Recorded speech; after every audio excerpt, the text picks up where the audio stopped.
एक बार की बात है। एक व्यापारी था जो अपने लड़के से अपने प्राणों से ज़्यादा प्रेम करता था।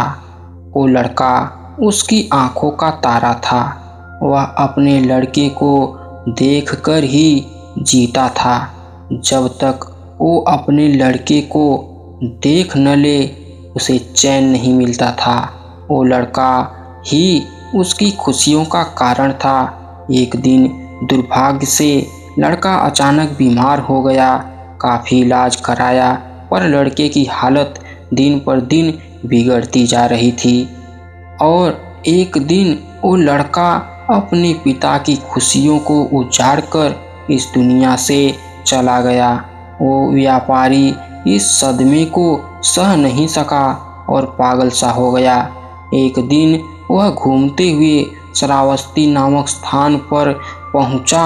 उस समय श्रावस्ती के जेतवन में भगवान गौतम बुद्ध रहते थे। वो दुखी व्यापारी भी भगवान बुद्ध के दर्शन करने हेतु पहुंचा। बुद्ध को प्रणाम करके वो एक कोने में बैठ गया। गौतम बुद्ध ने उसकी ओर देखा और बोले, तेरी इंद्रियां कुछ चंचल मालूम पड़ती हैं, तू बहुत दुखी है। वो व्यक्ति बोला, महाराज, मेरा प्यारा इकलौता बेटा मेरे सुख का कारण था। मेरी इस सुख की दुनिया को उजाड़कर इस दुनिया से चला गया। उसके वियोग में मैं अपना शुद्ध बुद्ध खो बैठा हूँ और यहाँ वहाँ घूम रहा हूँ। भगवान बुद्ध ने कहा, इस संसार में दुख, शोक और सभी प्रकार की विपत्तियाँ आपकी अपनी प्यारी वस्तुओं द्वारा पैदा होती हैं। जब उस व्यक्ति ने भगवान बुद्ध के बातों को सुना तो चकित होकर बोला, क्यों महाराज, भला कोई प्रिय वस्तु भी दुख का कारण हो सकती है?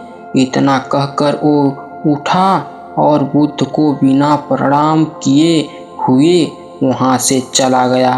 कुछ दूर चलते चलते उसे बहुत कुछ जुआरी दिखे जो जुआ खेल रहे थे। वो व्यक्ति उन जुआरियों से निंदा करते हुए बोला, सुनो, गौतम बुद्ध को देखो, वो कहते हैं संसार में सभी प्रिय वस्तुएं दुख का कारण होती हैं। दुनिया में जितने भी शोक विपत्ति हैं वो अपनी प्रिय वस्तुओं के कारण ही हैं। मुझे तो उनकी बात पर बिल्कुल भी विश्वास नहीं है। सभी जुआरी उसकी बात सुनकर हंसे और उनमें से एक बोला, तुम सही कह रहे हो। प्यारी वस्तुएं तो सुख और आनंद के लिए हैं। उनमें दुख और शोक करना तो मूर्खता वाली बात है। जुआरी को अपनी बात का समर्थन करता देख वो व्यापारी बहुत खुश हो गया।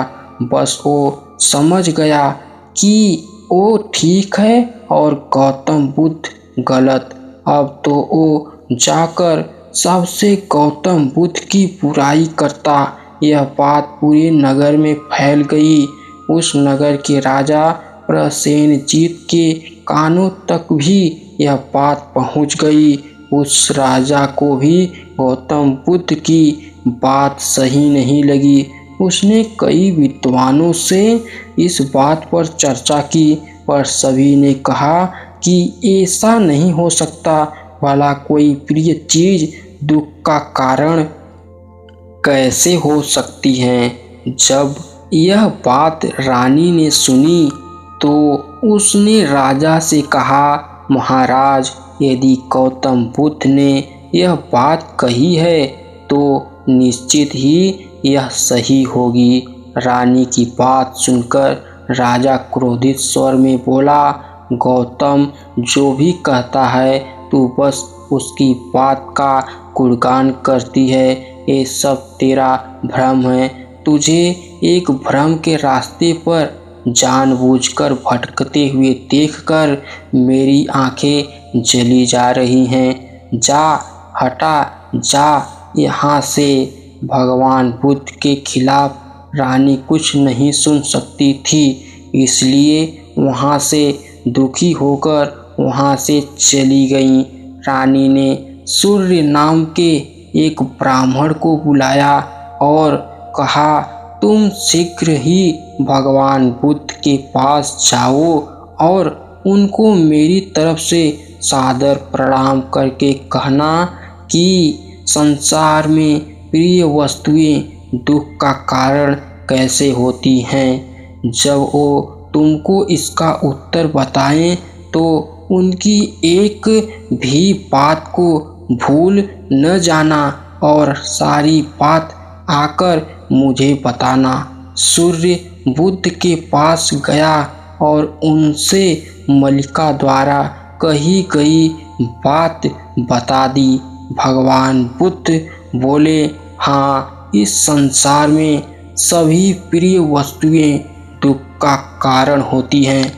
कुछ समय पहले एक स्त्री की माँ मर गई।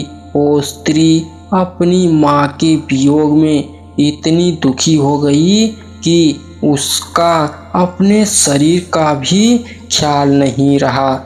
वो फूलों से, पेड़ों से, आते जाते राहगीरों से यही पूछती कि क्या तुमने मेरी माँ को देखा है। ऐसा इसलिए हुआ क्योंकि वो स्त्री अपनी माँ से बेहद प्यार करती थी। बुद्ध आगे बोले, इसी तरह वो स्त्री अपने मायके गई।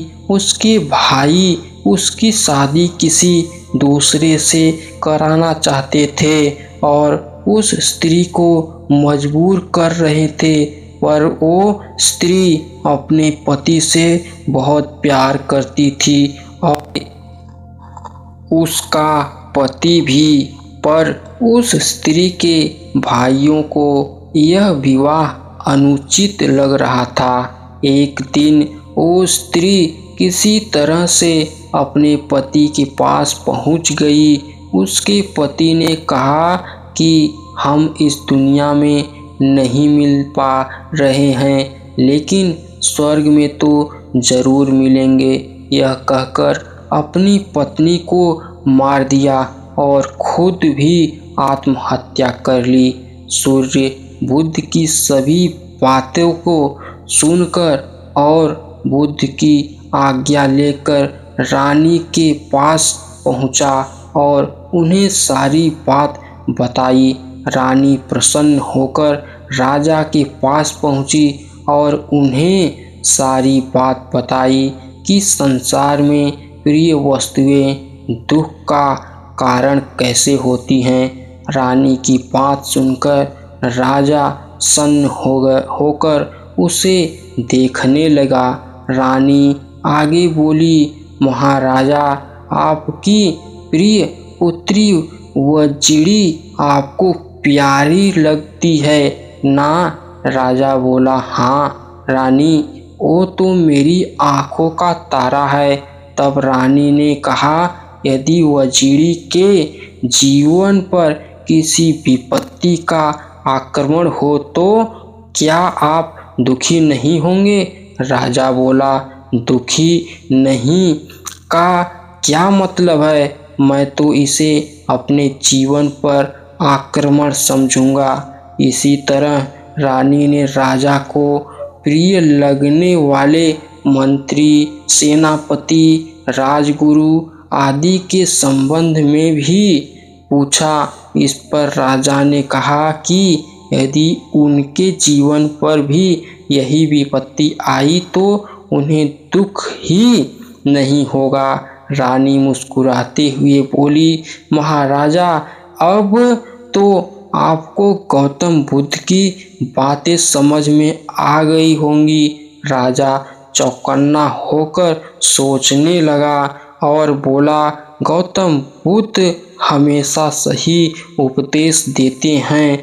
मेरी आंखें खुल चुकी हैं। उसके बाद राजा भी भगवान बुद्ध का वंदन करने लगा।